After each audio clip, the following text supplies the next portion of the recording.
This is Jeanne Dennis with Heritage of Truth. Are relationships key for changing our culture and bringing our children back to faith? Cynthia Cavanaugh and Linda Goldfarb are my guests. Welcome to Heritage of Truth. Today I've got some special guests with me, Linda Goldfarb and Cynthia Cavanaugh. Welcome. Good to be here. Thank you so much for having us. Cynthia and Linda are both part of the Advanced Writers and Speakers Association, which is a group that I belong to. And we were talking the other day. It's just incredible to believe, but statistics will tell us that about 60 to 75% of young people who grow up in the church will leave the church by the time they get out of college.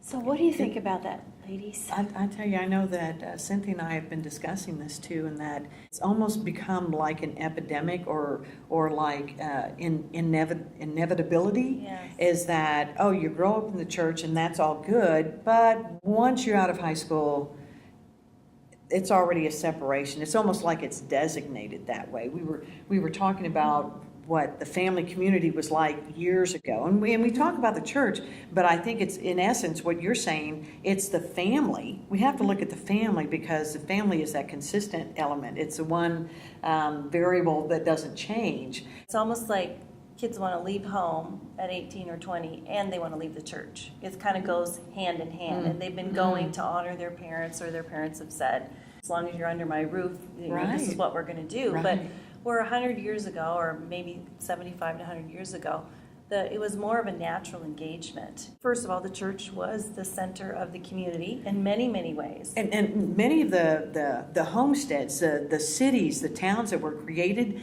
they were not a town until the church was built. Yes. If it didn't have a church, it wasn't a town. It wasn't a community. And it also became the school. Oftentimes the church was the school. They shared the same building in smaller homesteads and that. But so people were more naturally engaged. The women worked side by side. Right. If you were a little girl, you grew up, you know, engaging with all kinds of older women, adults. So it was very natural. The men and the young boys and everything would be out in the fields together and the farms and all of that. So there was that natural way of connecting. And mentoring. And with Parenting Awesome Kids, I teach parenting classes, and we discuss the concept of mentoring. There's a lot of men today who need mentors, women, single moms, foster moms, families that are being divided just by the busyness of life. We talked about that. But years ago, it was natural mentoring. It wasn't formal either. No. It was like you did life together. It was just a given. And women got together in big groups, or the whole community would, and the same with the men. And it seems to me that there was a lot of built-in accountability. Yes. Well, there had to be. Oh, sure. You know? But you know what I think is an element that's really missing today that was expected was respect. Years ago, the family, the father was respected. The mother was respected. The mother was the home hub. The father was the dad who either went out into, whether it was, you know, if he had to go hunt, if he had to go this, if he had to go to work. But when he came home, he embraced the family. The children gathered around to see what dad had to say. And mom was there going, okay, dad's coming home. This is going to be exciting. There's a disconnect in the family, and a lot of it deals with disrespect. And I think that comes from accessibility to what's happening out in the world. The world has invaded our homes, right? Through television. What are the different areas that's? Well, the media, I mean, even social media. I mean, I was just saying to her, like, I was outside today running an errand for someone, and I'm walking down the street. Almost everybody I pass, it looks like this. They're not And looking, they're walking. They're not looking up. They're not noticing and observing around, and so when you have It's like that, they're disconnected from life. well, they are, but yet we feel I've been guilty of it. We feel, though, we're connected, right? You feel that you connect with a name or a face or a story, but it's not true community, and it's not really that natural mentoring that happens and nurturing in relationships, where relationships are actually built. And that's where character develops too, isn't it? Oh, character development, the legacy of family, the importance of family.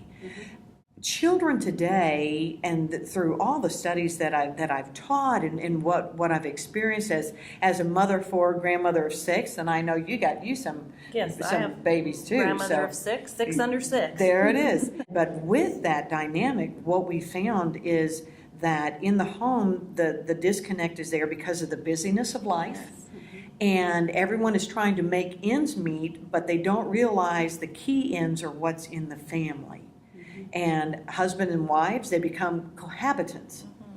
It's no longer a home that has a belonging. I think that's what's key. I've heard this before, is that children feel like where they belong is where they are to invest. That's where they're valued.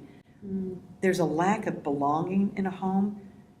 Parents aren't telling their children where their parents came from. They don't know their legacy. No, right. They don't know. Well, everybody's off in their own little silo, doing their own little things with their devices. And I think as parents today, you have to be very intentional.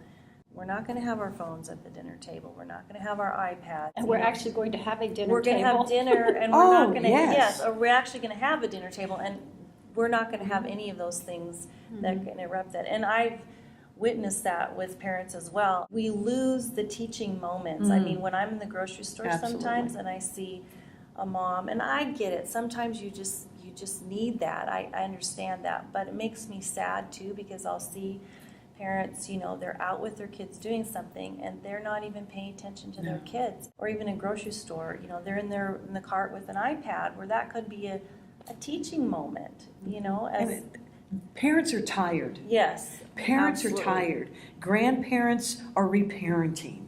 The church that used to be the hub that everyone gathered in to hear God's truth, to know that they could trust what they're hearing, and that they would share it at the fireplace, at the foot of their dad. Let's go to the Word of God. Sitting Let's on the see front what's porch. sitting on the front Right, porch. right.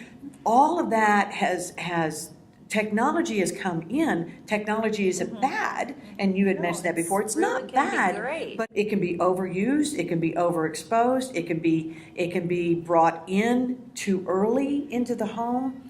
But because parents are tired, parents are busy, finances are hard.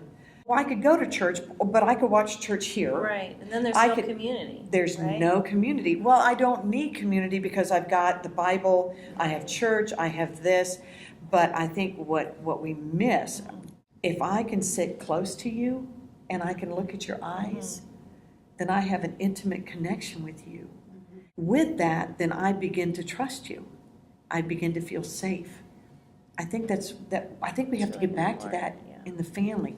Actually have a family. Everyone sit down. We're going to have dinner. What is that? And we're going to have a dinner table. What is that? Well, it used to be the couch, but now we're going to have Yes, it. right. And so, for me, I don't want it to sound like everything is just, oh, life is bad, life is terrible, because there's hope. There is hope, and I don't want to be too hard on young families either, because I had our grandkids for 12 days, 3 of them, 6, 5, and almost 3. We called it Camp Cavanaugh, and Of I course had we activities. would. But by the last day, the time the parents, and I'm very sensitive to how much I put them in front of anything, because their parents are very strict about it, and I try to honor that. But I tell you, by the last day, I was trying to get ready, I was trying to get things organized, and I put on a veggie tail, and I wasn't done, and I'm like, I'm just putting on another one, and they were so excited. But They got to I watch kind of broke the VeggieTales. rule. But I get it. I guess if it becomes a habit where that's your go-to. Yeah. If someone else, something else, has the maximum influence on your child, a great book to get is The Digital Invasion.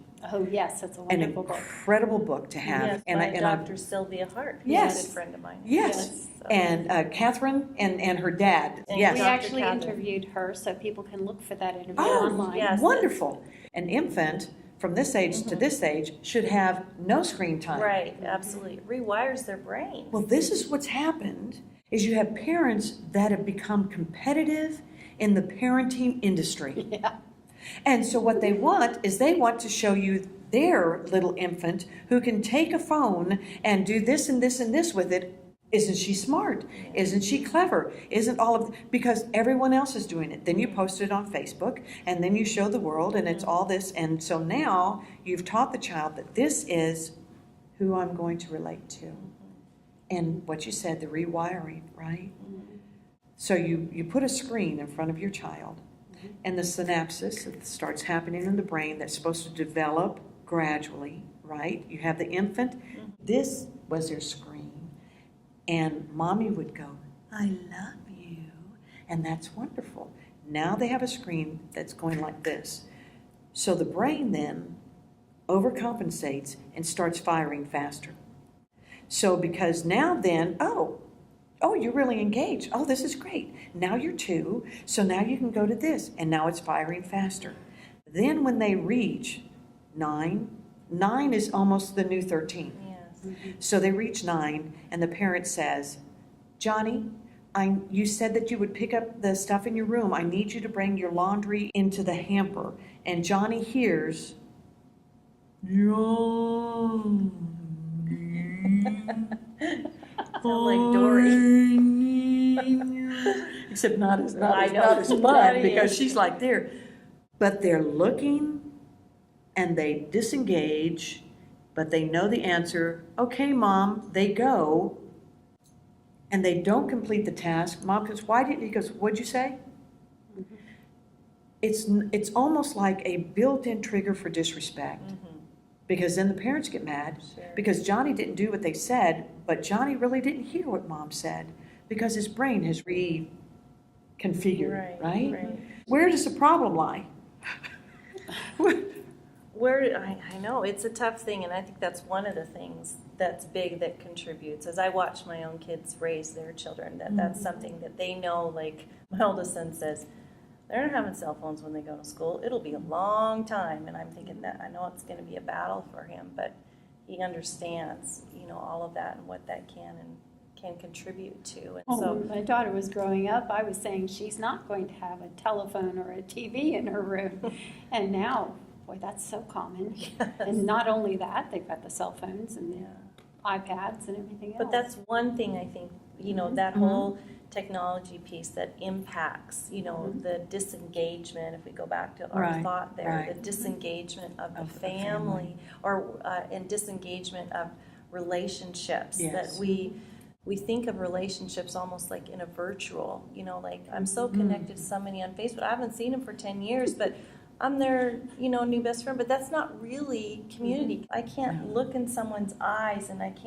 you're telling me something that's important. I can't wipe your tear. Right, exactly. It's a Or false. give you a hug. Give you a hug. It's a false. And so somehow, I think some of the responsibility lies, if we could say the responsibility, but I think that's what it's. I think the opportunity. The opportunity. I like the opportunity. Well, I would say responsibility too. Intentional responsibility. And I'm saying that on myself. Absolutely. For our generation to be able to come alongside. I mean, you're not going to build a relationship and say, you're having your iPad and your shopping cart too much with your child, and I think you're doing all this, and your kids are going to turn out terrible. No, they're not going to want to have anything to do with you. We had our own struggles. We had our own distractions of what would distract us from having that FaceTime with our kids. I mean, Do you know what my daughter used to do? When she knew I was distracted, she'd go, and she'd put her nose right up to my nose and talk.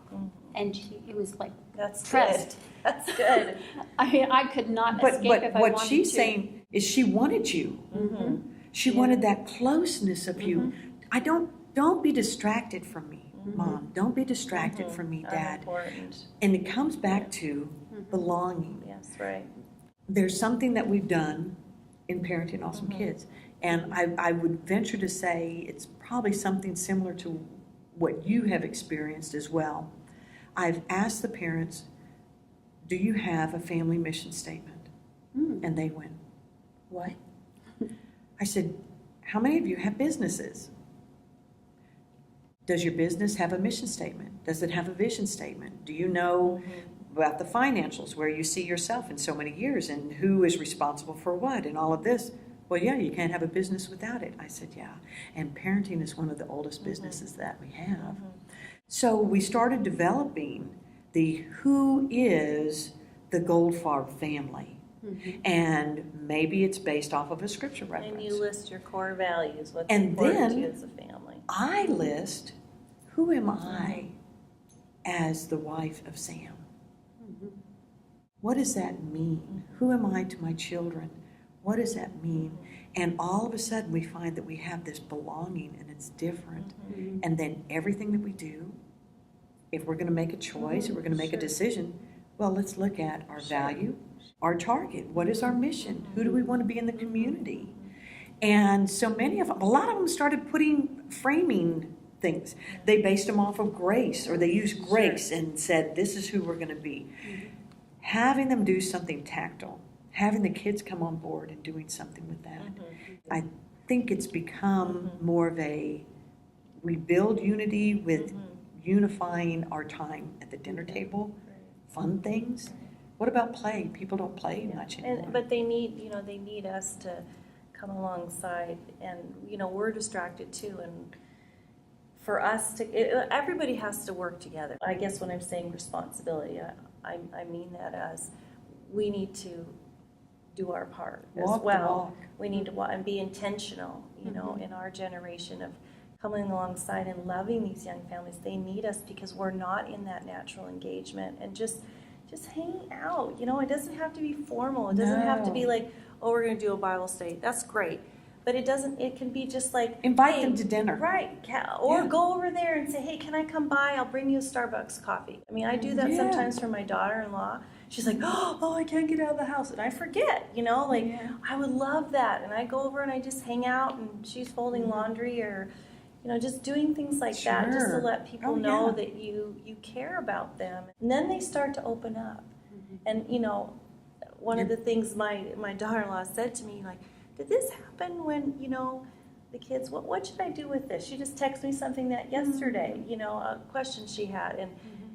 And it's not because I'm preaching at her or telling her, It's anything. because you're caring. Well, and she's my family, but we need to do that with Relating and young caring. families outside of our family too, if God gives us opportunity for that. There's lots of families at church that don't have their own parents that live nearby. We would have never survived had we not had Grandma Mary and Uncle Bill, because we didn't live near our family, and they took it upon themselves to come alongside and asked our permission, to come alongside in that role. And that really helped me as a young mom, because I had two young whippersnapper kids, 17 months apart, and I was pulling my hair out, and she just loved me. She didn't do anything but love me and brought But they cookies, were and available?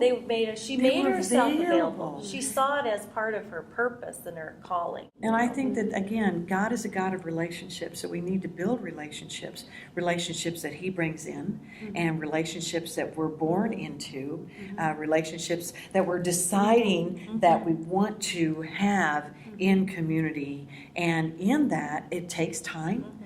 You spoke earlier, it takes intentionality. It has to be purposed, but it begins with us, because I can so easily, girls, I can look out at the world and I could go, okay, you need to do this, you need to do this. Oh, I could look here and absolutely. go, okay, you sitting right there, you need to do this. If you did ABC, life would be great.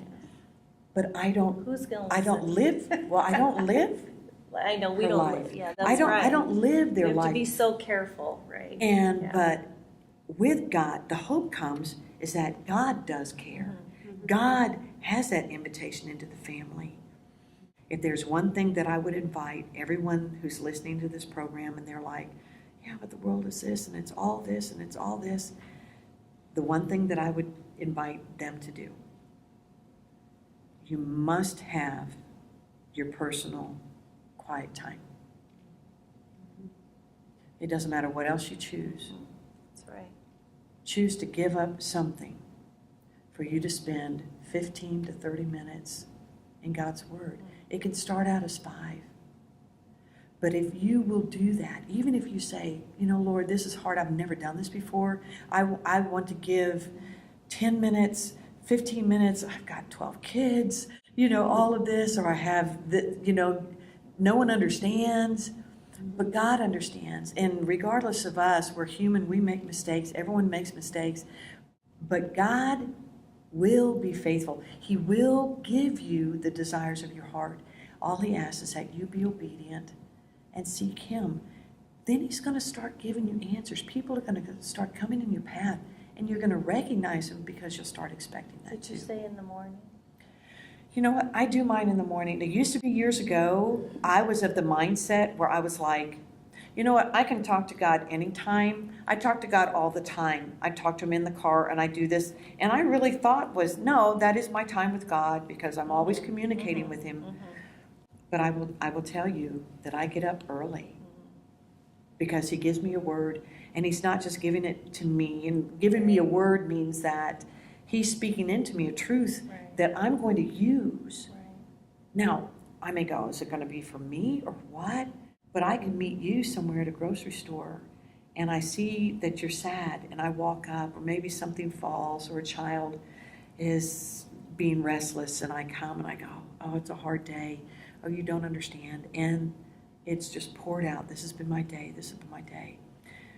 Let me tell you something. God knows your day. Because when I was in his word this morning, there's a scripture that I read, and it was this, and it meant to me this. And I think I'm supposed to share that with you today. And that's happened to me, I don't know how many times. And people are like, I didn't know that. How can God know what? And that truly is. How can God know that? Well, it gets back to the truth. The reason I'm teasing you about the morning is because, young moms, like family, they're thinking, I can't even I need my coffee or whatever. And so not everybody's wired that way, but the message of what you're saying is you have to get there somehow, whether it be, whether you're, I know for me, I'm not really a morning person. So what worked for me is when the kids were napping, that's when I would do it. And if for some reason something went sideways that day, I literally had 2 gates on each end, and I would give them some toys and some snacks. And I'd say, because I learned this from reading about Susanna Wesley. She had over 20 kids or 19 kids, and she used to put her apron over her head, and her kids knew to not bother her. So I kind of had that visual, and I would go in the other room and I would tell my kids, Mommy is meeting with Jesus. I'm reading my Bible, and I'm going to set the timer. I'd set the timer for them and say, don't, unless you're bleeding or something, don't bother Mommy, because Mommy will be a better Mommy after she talks to Jesus. Mommy will be so much better. Yeah. So what I'm hearing from y'all, obviously we can't solve the problem No. in just this little show, but what I'm hearing from you is it's about relationships. And it starts with the relationship with Jesus Christ. That's right. So Primary. the relationship with Jesus Yes. Christ, then with our family members, and then in the church. That's right.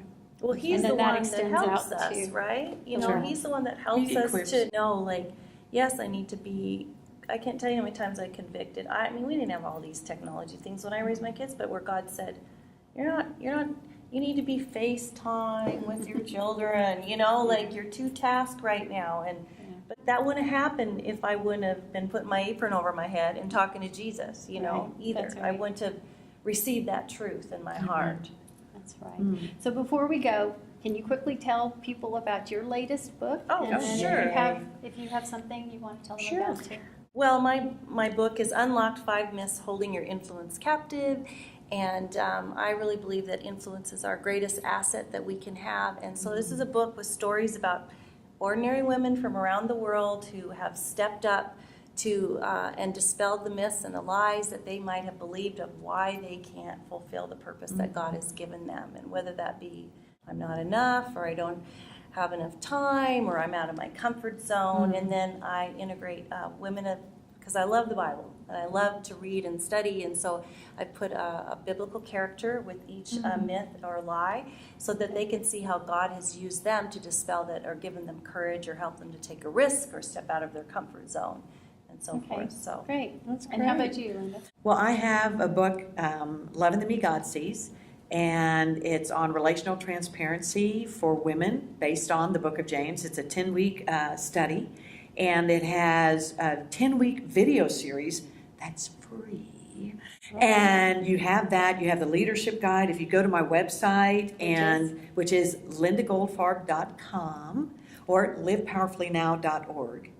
Okay, but you see Loving the Me God Sees, you'll find that right in the nav bar, and it'll take you there. I have free leaders guides. I have free prayer cards.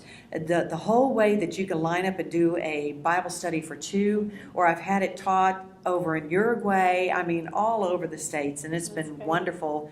And all of the videos are online, so it's Great. easy access. Sounds good. Okay. Easy access, Well, yeah. Cynthia and Linda, thank you so much for being our guests today, and I Thank hope we can do you. this again. Thank you for having us. Thank you so much for having us. Hug.